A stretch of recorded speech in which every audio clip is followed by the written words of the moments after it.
Hi friends, we are now working with the last section that we're covering in Chapter 4. It's Lesson 4 or 5, and it's about isosceles triangles. And the key reason why we do isosceles triangles after we show triangles are congruent, because we can prove all these theorems using congruency of triangles. So it's kind of the building block. It's kind of like why we use the sum of angles of a triangle after we did parallel lines. So we need to have, first of all, recall our definition. Remember, an isosceles triangle has at least two congruent sides. Those congruent sides, now this is new, is called the legs. So this would be a leg and that would be a leg. Okay? Then we also know that we have what's called the vertex angle. Okay, the vertex angle is the angle formed by the two legs. So here, angle 3 is the vertex angle. And it's the same thing I have down here. We got vertex angle. Now, so that's kind of cool, but then we actually call the side opposite the vertex angle the base. It's kind of like, think of it as the bottom. So this would be considered your base. All right?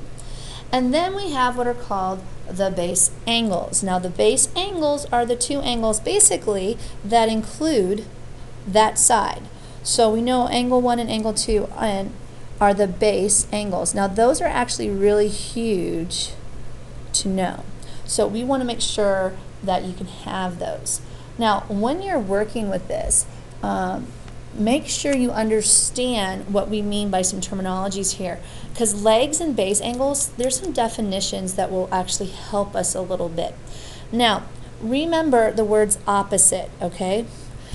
And the reason why I'm using that is to help us to understand how to find location. Here's a few things I'm meaning. An opposite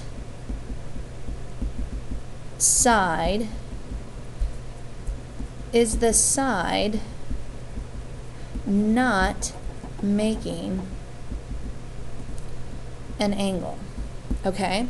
An opposite angle, okay, and so we'll think the same idea. The opposite angle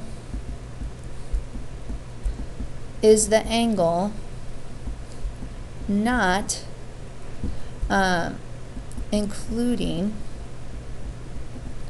the side. So I want you to understand some terminology when we're working with this, because this is how I'm actually going to talk about the base angles and legs. For instance, angle A is opposite segment BC. So segment BC is opposite angle A. They don't make each other. Does that make sense? Yes, angle A's measurement would make a difference, but angle A does not touch segment BC, so that makes it opposite. B is going to be opposite segment AC. Now here's some terminology that will help us with isosceles triangles. The vertex angle is always opposite the base. The legs are always opposite the base angles. So the legs are always opposite the base angles. The vertex angle is always opposite the base. That will always be the case with isosceles triangles. So I want to make sure that we understand that concept. So now we're going to do our theorems that work with this. The first one's the isosceles triangle theorem. And notice the diagram. Not too exciting. We just start off with the fact that we have our two congruent sides of a triangle.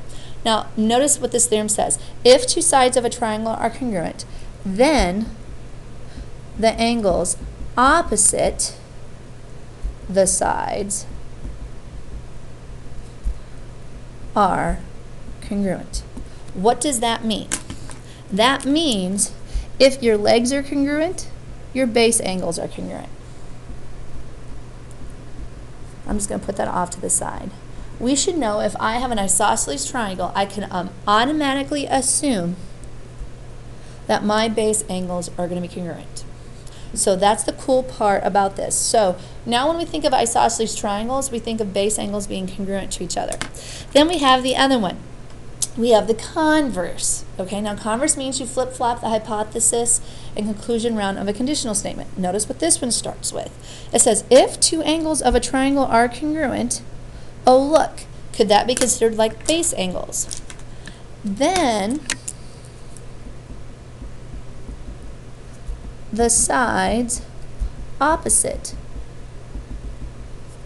them are congruent. So then the sides opposite them are congruent. So basically what that's saying now is if I start with my two angles, I should be able to go quickly and always be able to mark in my diagram that the legs of an isosceles triangle are congruent. So in this case, we just kind of flip-flop it around. So realize they're very closely related with each other.